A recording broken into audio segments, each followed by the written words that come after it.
Welcome back to DevOps Genius Zone.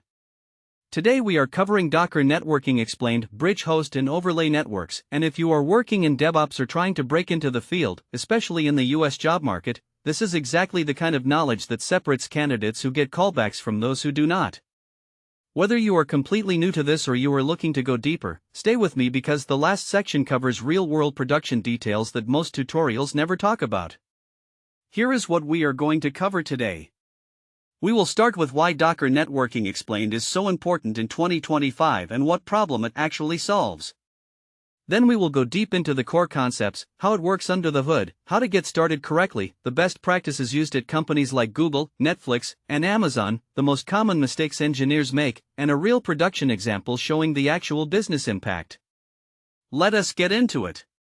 Section 1: Why Docker Networking Explained matters in the US job market right now. Docker is the containerization technology that powers modern cloud infrastructure at companies like Netflix, Amazon, and Google. Every DevOps engineer in the US job market is expected to know Docker deeply.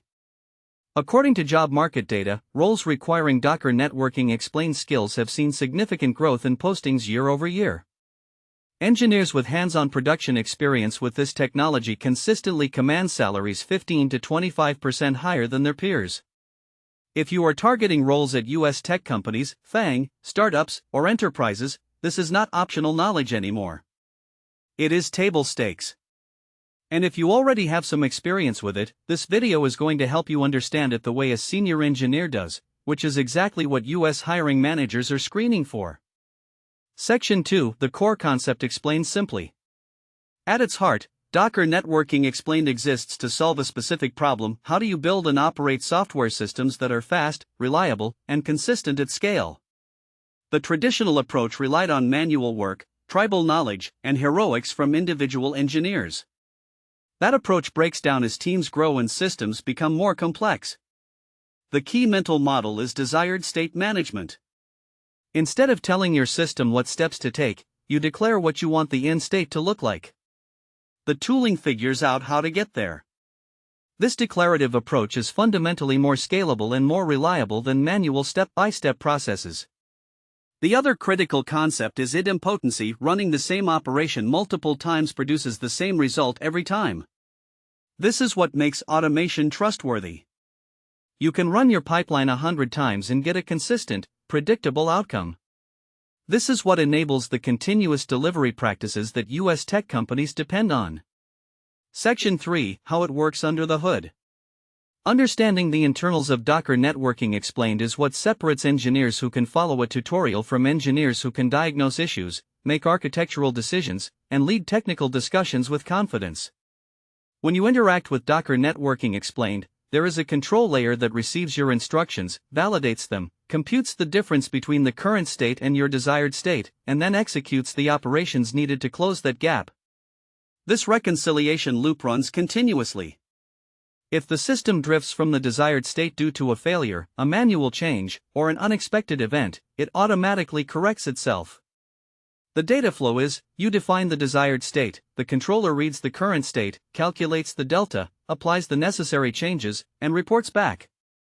This feedback loop is what makes the system self-healing and observable. When something goes wrong in production, this mental model tells you exactly where to look to diagnose the issue quickly. Section 4: Getting started the right way.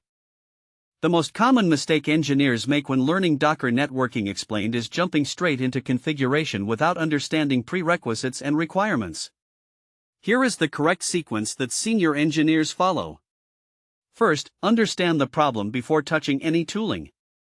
What exactly are you trying to solve? What does success look like? What are your constraints around security, cost, and performance? 5 minutes of requirements thinking prevents 5 hours of rework. Second, start with the simplest working setup. Get something running end to end before adding any complexity. Every layer of complexity you add before having a working baseline makes debugging dramatically harder. Third, version control every single thing from day one. Every configuration file, script, and infrastructure definition goes into Git with meaningful commit messages. This creates history, enables code review, and makes rollbacks trivial. Fourth, build observability in from the start. Metrics, logs, and health checks should be implemented before features, not after. You cannot operate what you cannot observe. Fifth, always test in a lower environment before production. A staging environment that mirrors production is not a luxury, it is basic engineering discipline. A 5-minute test prevents a 5-hour production incident. Section 5, Best Practices from Engineers at Top U.S. Companies. These are the practices used at companies like Google, Netflix, Stripe, and Airbnb that most tutorials and courses never cover. Principle of least privilege everywhere. Grant the minimum permissions required for any task. Never use admin credentials for routine work. This dramatically limits blast radius when something inevitably goes wrong. Small frequent changes over large infrequent ones. Small changes are easier to test, easier to review, easier to roll back, and cause smaller incidents when they fail. This is the foundation of continuous delivery culture. Automate ruthlessly but intentionally. If you do something manually more than twice, write a script. If you run that script manually more than twice, put it in your pipeline. But always understand what the automation is doing before you trust it with production. Document the why, not just the what. Your configuration files show what you are doing. Your documentation and runbooks need to explain why you made specific choices. That context becomes invisible to anyone reading the code in 6 months. Monitor your automation as carefully as your applications. CI/CD pipelines, deployment systems, and infrastructure automation all need alerting. Silent failures in automation are particularly dangerous because no one notices until something breaks in production. Section 6, Common mistakes and how to avoid them. Mistake 1, skipping the planning phase. The urge to start building immediately leads to rework, technical debt, and architectural decisions that are painful to reverse. Mistake 2, treating security as an afterthought. In the US, regulatory requirements, compliance audits, and the cost of breaches make security-first thinking essential from day one. Mistake 3, not handling failures gracefully. Every automated step needs error handling. What happens when the network is down? When a resource already exists? When a dependency fails? Build for failure from the beginning. Mistake 4, over-engineering before you have real requirements. Build the simplest thing that solves the problem. Complexity should be earned through demonstrated need, not anticipated in advance. Mistake 5, not testing your automation.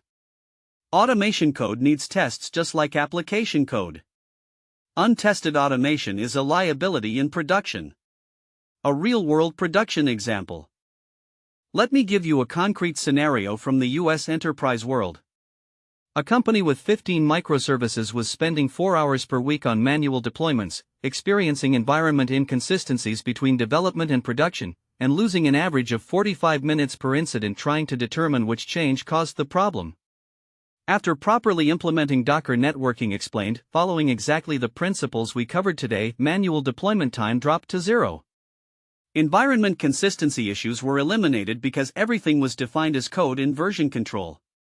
Mean time to resolution during incidents dropped by 65% because every change was tracked, auditable, and instantly reversible. That team went from reacting to problems to preventing them.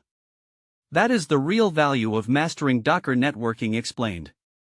Not just the technical implementation, but the career and business outcome, faster delivery, fewer incidents, smaller on-call burden, and engineers spending their time on work that matters. To summarize, Docker networking explained is critical in the 2025 US DevOps job market. The foundational concepts are desired state management, the reconciliation loop, and idempotency. Start right by understanding requirements before touching configuration, and version control everything.